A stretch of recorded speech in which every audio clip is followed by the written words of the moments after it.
Assalamualaikum warahmatullahi wabarakatuh. Kami dari kelompok 2 kelas F akuntansi S1 akan memaparkan hasil review artikel ilmiah kami.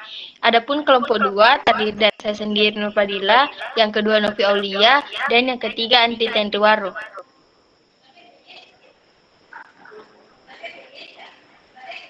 Adapun identitas artikel yang kami review, yaitu judul Analisis Rasio Lancar Rumah Sakit X dengan penulis Mars Denia dengan nama jurnal Vokasi Indonesia dengan volume 1 dan nomor 2. 1. Rumusan masalah, yaitu apa saja komponen yang berkontribusi terhadap terjadinya fluktuasi rasio lancar rumah sakit X tahun 2000, 2001, dan 2002. Yang kedua, alasan pemilihan topik penelitian. Alasan penulisan memilih topik penelitian tersebut ialah berangkat dari urgensi efisiensi pengolahan rumah sakit yang menekankan bahwa peningkatan efisiensi pengolahan rumah sakit adalah hal yang mutlak dan penting untuk diadopsi oleh rumah sakit manapun. Dengan demikian, penelitian ini relevan dipandang penting untuk memahami mengaruhi efisiensi pengolahan keuangan rumah sakit dan langkah-langkah yang dapat diambil untuk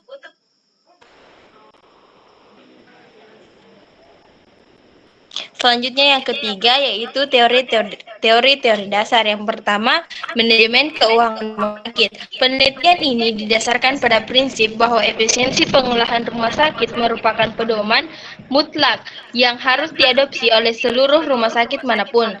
Teori-teori manajemen keuangan untuk rumah sakit seperti pengolahan aset, likuiditas, dan pengembangan biaya mungkin menjadi dasar dalam menganalisis fluktuasi rasio rumah sakit X. Kemudian, rasio keuangan. Penelitian ini mengungkapkan rasio keuangan seperti rasio lancar, asiteks rasio, dan rasio kas untuk mengevaluasi kesejahteraan keuangan rumah sakit. Teori-teori tersebut menggunakan rasio teori keuangan dalam menganalisis kesehatan keuangan perusahaan mungkin digunakan dalam konteks X. Kemudian, manajemen piutang. Dalam mengevaluasi perputaran piutang, penelitian ini mengacu pada teori-teori manajemen piutang untuk memahami strategi yang efektif dalam mengelola piutang, termasuk penagihan piutang dan efisiensi resiko piutang. Kemudian yang terakhir, pengendalian intern. Usulan untuk melakukan pengendalian atas pengeluaran dan kas masuk mungkin berhubungan dengan teori-teori pengendalian intern yang bertujuan untuk memastikan efisiensi dan keandalan sistem pengendalian dan organisasi. Untuk materi selanjutnya saya serahkan kepada Novi Aulia. Baik, saya Novi Aulia selaku pemateri kedua. Adapun penelitian terdahulu yaitu penelitian terdahulu dalam artikel ini ialah analisis likuiditas dan kinerja pelayanan rumah sakit swasta, studi kasus rumah sakit X tahun 2000 sampai dengan 2002. Adapun hipotesis penelitian yang pertama itu rumah sakit yang mengelola keuangannya dengan efisien cenderung memiliki kinerja keuangan yang lebih baik. Yang kedua, faktor yang mempengaruhi efisiensi pengelolaan rumah sakit mencakup aspek-aspek seperti manajemen kas, kebijakan piutang, atau prosedur persediaan obat.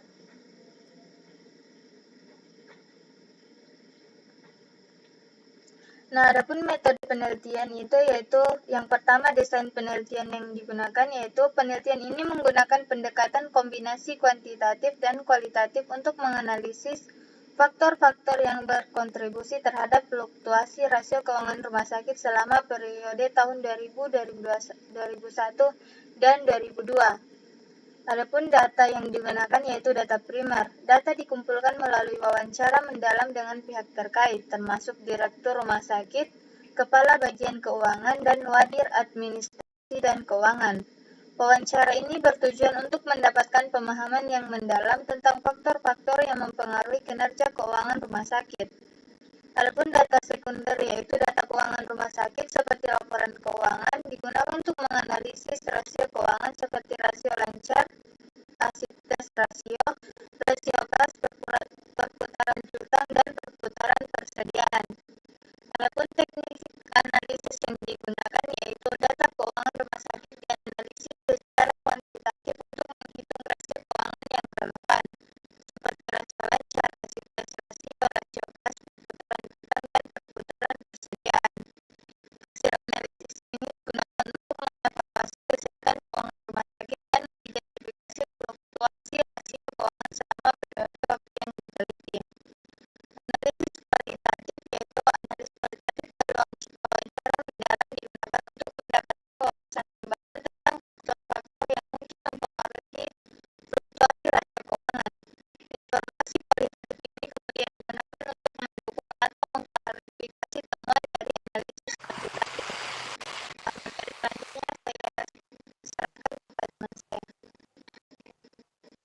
Baik, saya Andi Tenrewaru selaku pemateri ketiga.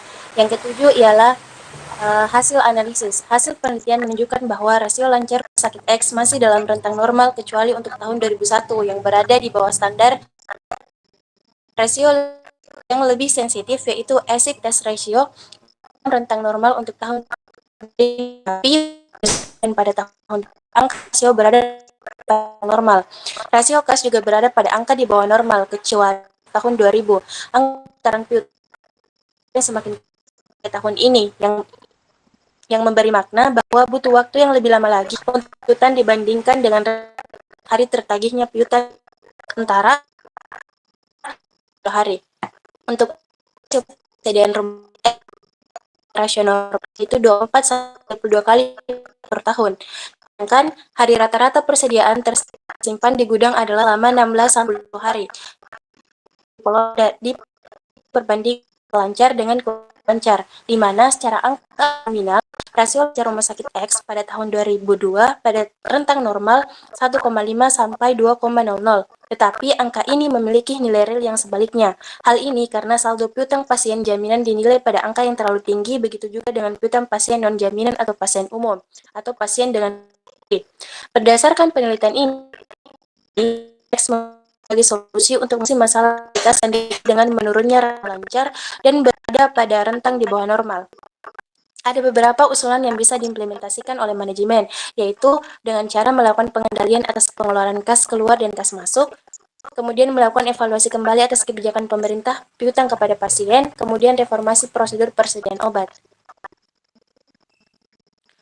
Yang kedelapan, ada keterbatasan dan saran untuk penelitian ini. Keterbatasan penelitian ini adalah adanya perbedaan waktu antara keadaan operasional atau proses sekarang dan pada saat rasio lancar itu dihasilkan, yaitu pada tahun 2000, 2001, 2002, sedangkan data dikumpulkan sejak Maret sampai terbatas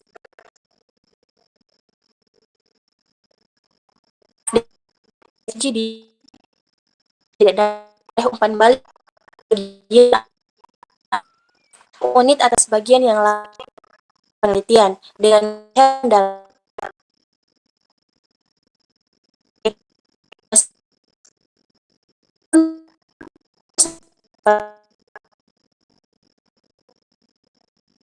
pengumpulan data. Hendaknya melakukan dan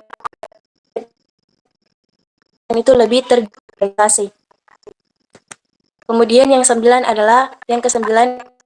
penelitian yang sesuai. Adapun ide judul penelitian selanjutnya yang kita tawarkan ialah analisis faktor-faktor penyebab fluktuasi saldo kas, saldo piutang, dan persediaan obat pada rumah sakit X dengan studi kasus tahun berjalan. Mungkin itu saja presentasi yang sempat disampaikan oleh kelompok kami. Lebih dan kurangnya mohon dimaafkan. Wabillahi taufiq wal hidayah. Wassalamualaikum warahmatullahi wabarakatuh.